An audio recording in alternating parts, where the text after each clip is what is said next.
آج ہم جس شخصیت کی بات کرنے جا رہے ہیں ان کی زندگی صرف ان کی اپنی نہیں بلکہ ایک پوری تہذیب کی داستان ہے۔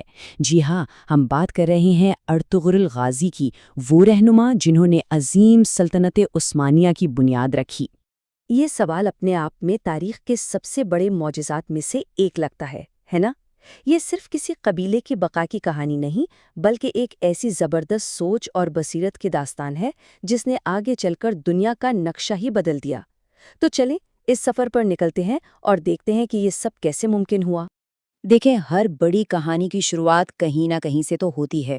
ارطغرل کی کہانی وسطی ایشیا کے وسیع و عریض میدانوں سے شروع ہوتی ہے، جہاں قبائلی زندگی، ہر لمحہ بقا کی جدوجہد اور مضبوط روایات نے ان کی شخصیت کو بنایا تھا۔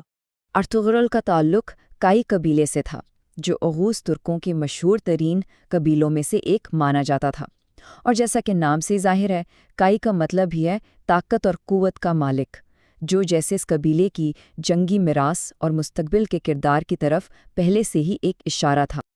ارطغرل کے والد سلیمان شاہ ایک بہت ہی سمجھدار رہنما تھے، اور ان کی والدہ ہائمہ خاتون قبیلے کی جان تھیں، اور ہاں، ان کی اہلیہ حلیمہ خاتون نے ہر مشکل گھڑی میں ان کا بھرپور ساتھ دیا۔ ان کی پیدائش ہی ایک ایسے طوفانی دور میں ہوئی جب منگول حملوں کی آندھی مشرق سے اٹھ رہی تھی اور ترک قبائل ایک محفوظ پناہ گاہ کی تلاش میں مارے پھر رہے تھے۔ تو یہی ہنگامہ خیز ماحول تھا جس نے ان کی قیادت کی صلاحیتوں کو نکھارا۔ تو اب جو سفر شروع ہوتا ہے وہ صرف ایک قبیلے کی ایک جگہ سے دوسری جگہ منتقلی نہیں تھی، بلکہ یہ ایک نئے وطن اور ایک نئے مستقبل کی تلاش کا سفر تھا، ایک ایسا سفر جس نے تاریخ کا رخ ہی موڑ دیا۔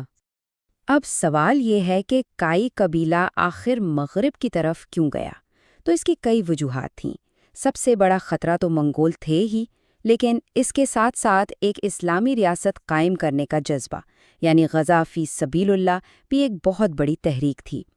وہ صرف پناہ نہیں ڈھونڈ رہے تھے، بلکہ ایک ایسی سرزمین چاہتے تھے جسے وہ وطن کہہ سکیں۔ یہ جو سفر تھا کوئی چھوٹا موٹا سفر نہیں تھا۔ آپ دیکھیں، وسطی ایشیا سے نکل کر ترکمانستان سے ہوتے ہوئے وہ اناٹولیا کے اخلات پہنچے اور آخرکار سوگت میں اپنی منزل پائی۔ ہر قدم ایک نیا چیلنج تھا، مگر ان کا ارادہ پکا تھا۔ کبھی کبھی تاریخ میں ایک لمحہ پوری صدیوں کا رخ بدل دیتا ہے۔ ارطغرل کا اناطولیہ پہنچنا ایک ایسا ہی لمحہ تھا جب ان کی تقدیر سلجوقی سلطنت سے جڑ گئی۔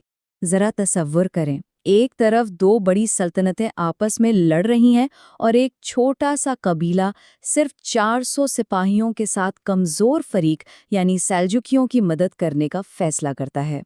یہ ایک انتہائی جرأت مندانہ اور آپ کہہ سکتے ہیں حکمت سے بھرا فیصلہ تھا جس نے سب کچھ بدل کر رکھ دیا۔ یہ غازی کا لقب یہ صرف ایک ٹائٹل نہیں تھا، یہ ایک پورا نظریہ تھا، ایک پہچان تھی۔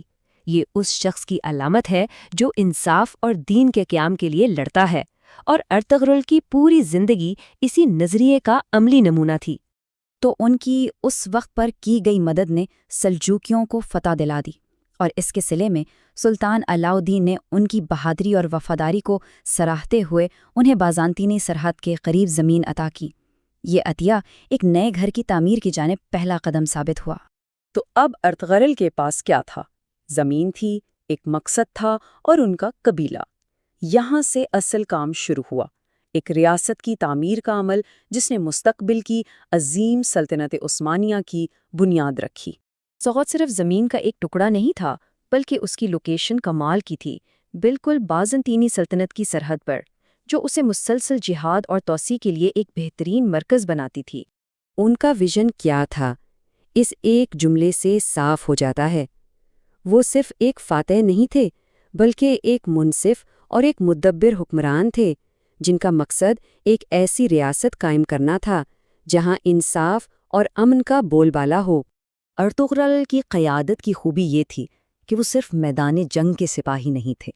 انہوں نے نہ صرف باہر کے دشمنوں کا مقابلہ کیا، بلکہ اندرونی طور پر بکھرے ہوئے قبائل کو اکٹھا کیا، اسلامی قوانین نافذ کیے اور انصاف پر مبنی ایک معاشرہ قائم کیا۔ اس سے آپ کو اندازہ ہوگا کہ ان کی چھوٹی سی ریاست کن بڑے خطروں کے بیچ میں تھی۔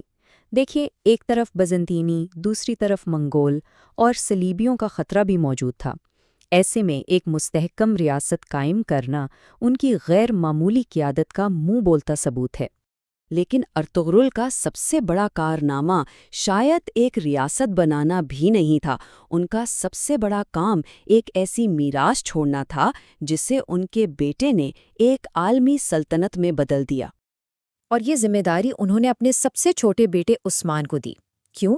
کیونکہ انہیں عثمان میں وہ قابلیت اور ویژن نظر آ گیا تھا جو اس مشن کو آگے لے کر جا سکتا تھا۔ اور پھر 90 سال کی عمر میں ایک لمبی جدوجہد سے بھری زندگی گزارنے کے بعد ارطغرل نے اپنی زندگی کا سفر اسی سرزمین پر مکمل کیا جسے انہوں نے اپنے قبیلے کے لیے حاصل کیا تھا۔ سیغوت میں ان کا مقبرہ آج بھی ان کی لازوال میراث کی یادگار ہے۔ تو یہ پورا عمل 3 سیدھے سادے مراحل میں دیکھا جا سکتا ہے۔ پہلا مرحلہ ارطغرل نے بنیاد رکھی، دوسرا مرحلہ انہوں نے اپنا ویژن عثمان کو منتقل کیا، اور تیسرا مرحلہ عثمان نے اس بنیاد پر ایک ایسی عظیم الشان عمارت تعمیر کی جسے دنیا سلطنت عثمانیہ کے نام سے جانتی ہے۔ 1299 یہ وہ سال تھا جب ارطغرل کا دیکھا ہوا خواب حقیقت بن گیا۔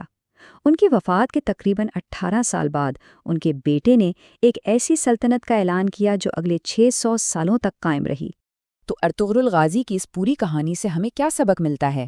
یہی کہ بصیرت، ایمان اور کبھی نہ ہار ماننے والے عزم کے ساتھ ایک چھوٹا سا گروہ بھی تاریخ کا دھارا بدل سکتا ہے۔ یہ کہانی صرف ماضی کا قصہ نہیں بلکہ قیادت اور قوم سازی کے لازوال اصولوں کا ایک زبردست سبق ہے۔